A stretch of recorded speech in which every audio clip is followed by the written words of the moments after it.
Section 2.2, we just look at more properties dealing with determinants. And the first couple theorems deal with kind of useful facts. Suppose we've got a matrix that we could write as a combination of matrices. Let's say it's LU. Then if we want the determinant of L times U, we simply take the determinant of each of those matrices. And it's true for any product. If we have a product of A times B, the determinant of that is the determinant of each individual matrix. Now, the useful thing about the determinant of L times U,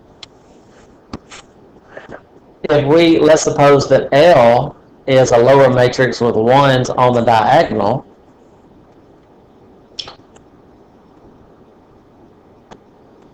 for example, then that determinant will just be 1.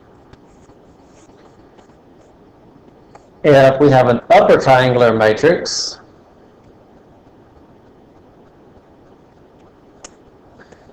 remember, for an upper triangular, the determinant is just the product of the diagonals as well, so 2 times 2 is 4. Or if we had any larger sizes, if we had 3 by 3,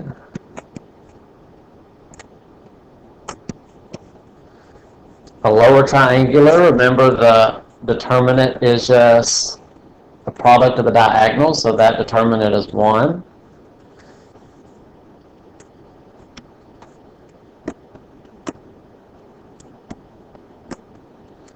We want that determinant, 1 times 4 times 5.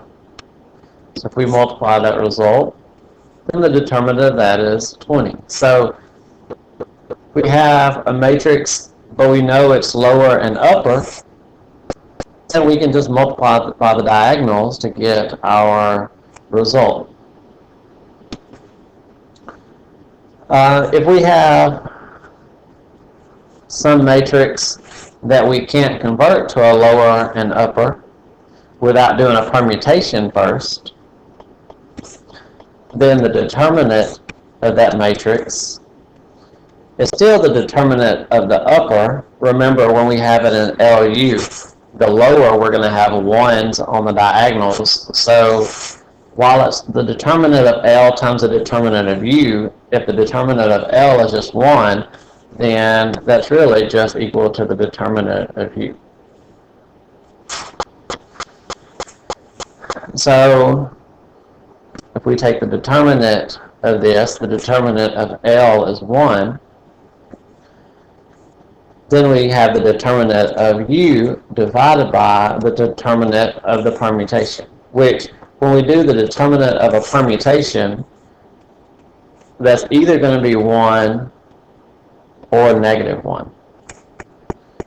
So if we divide by positive 1, we get the determinant of U. If we divide by negative 1, we get minus the determinant of U. So even if we have to do a permutation on our A before we write it as a lower times an upper, it's still effectively going to be the determinant of U. The only difference is it could be actually the opposite sign.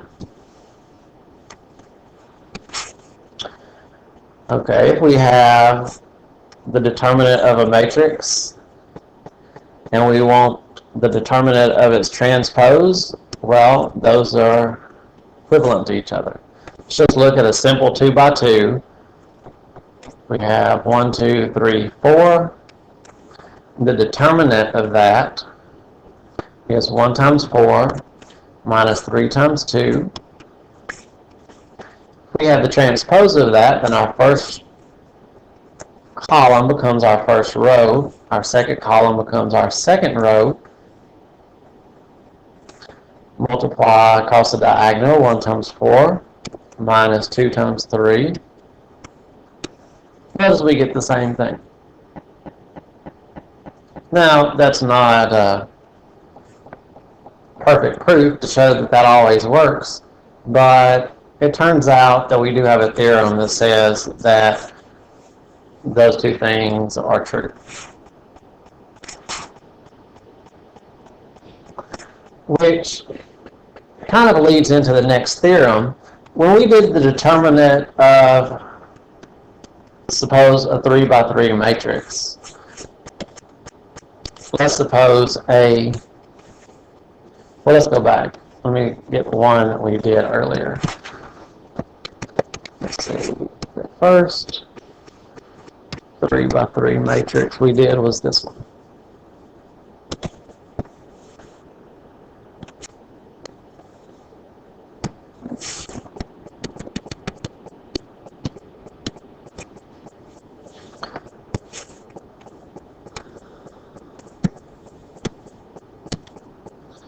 And when we got that determinant, we expanded across the first row.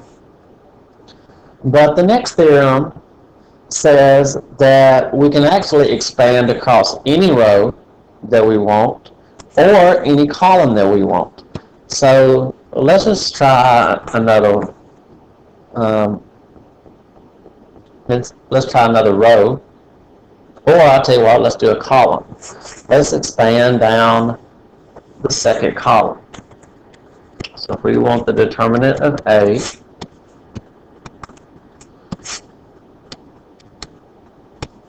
we can do 2 times, cross out row and column, 2, 4, 4, 6. But we have to keep our cofactor in mind of whether it's negative or positive. This is first row, second column. That's 3. Negative 1 to the third, that would be negative. So we have a negative sign out front.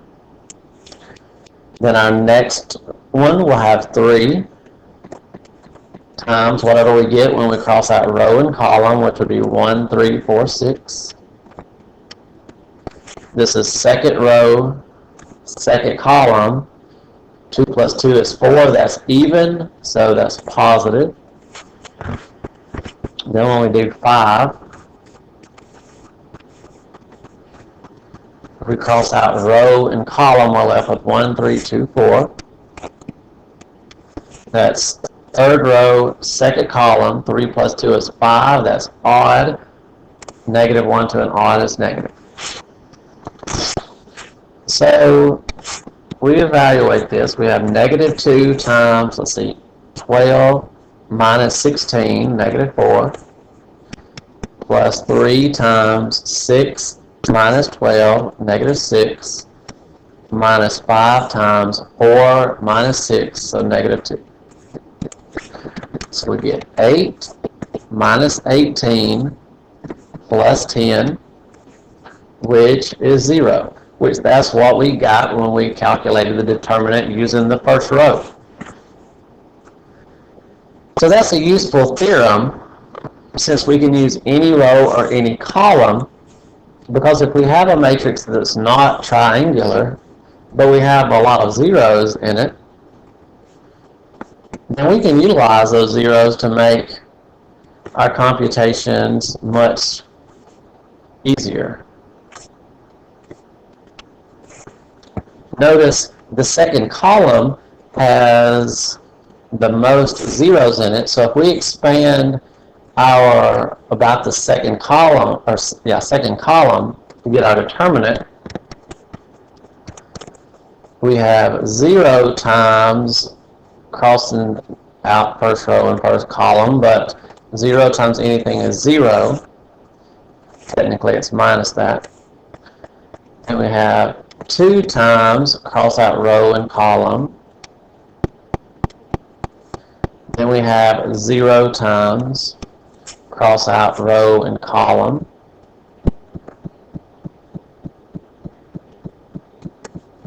Again, 0 times anything is 0.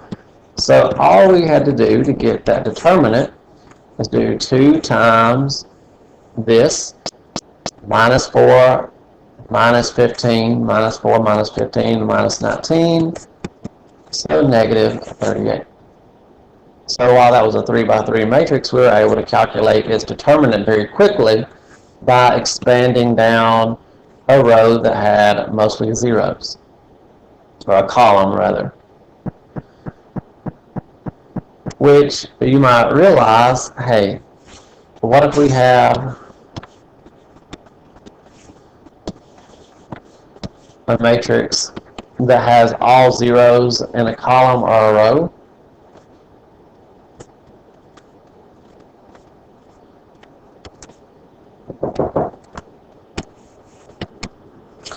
Sorry about that. I'm a popular man today. People come into my office. If we want to calculate this determinant, notice across the second row we have all zeros.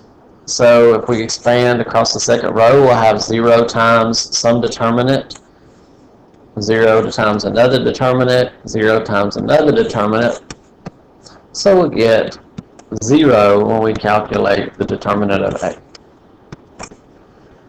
Which, if we remember back to that list of properties that showed if something was invertible, if something had a determinant equal to 0, it did not have an inverse, which also, if you look at this matrix, if we have a 0 row, then at most we're going to have 2 pivots, which this is not a pivot yet. If we have 3 columns but only 2 pivots, that's not going to have an inverse. If we know something doesn't have an inverse, then by default, its determinant is 0 as well. So, kind of going around in circles there, but if you ever know, hey, this matrix or some matrix doesn't have an inverse, then without even calculating the determinant, we know what its determinant is.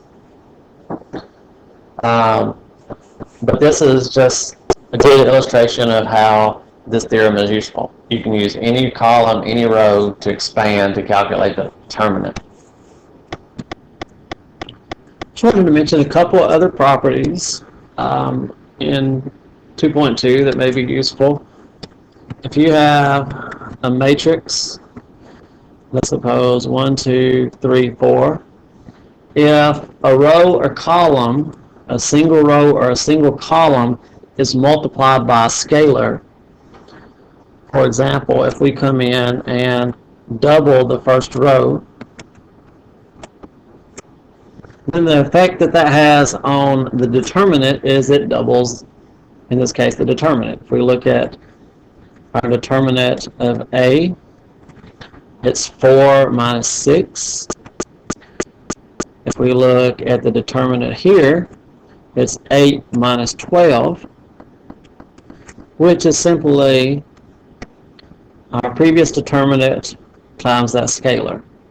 Now, if you do more than one row, then you have to multiply by more than just that single constant. Let's see. If you interchange 2 rows or 2 columns, then the effect that has is it changes the sign of your determinant. If we have that same vector,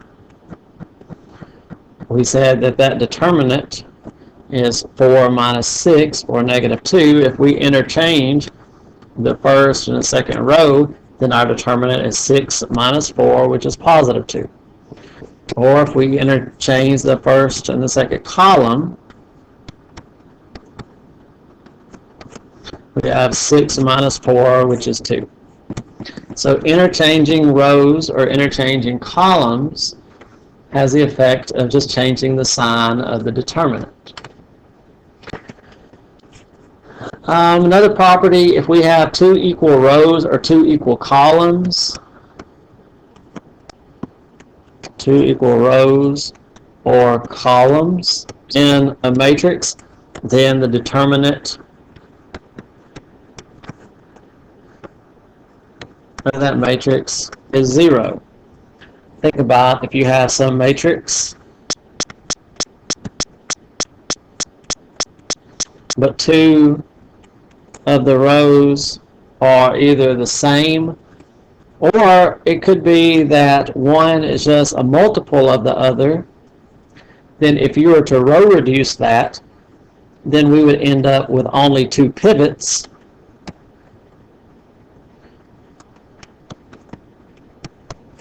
Since these and those are the same, we would end up with all zeros in that last row. That's in upper form. If we multiply down the diagonal to get our determinant, 1 times something times 0, our determinant would be 0. So again, that goes back to the fact if you have a matrix that does not have an inverse, the determinant of it is 0.